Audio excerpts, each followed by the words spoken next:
ప్రజలకు మనం ఏం చెప్పాలంటే రైతు బంధు సకాలంలో సక్రమంగా రావాలంటే కాంగ్రెస్ ను ఓడించాలి.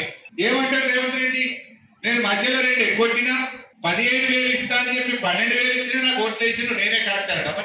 రేవంత్ రెడ్డికి ఏం బుద్ధి చెప్పాలి? బిడ్డ నువ్వు నడిమిట్ల రెండు ఎగ్గొట్టినావు కనుక నిన్ను ఓడగొడుతున్నాము.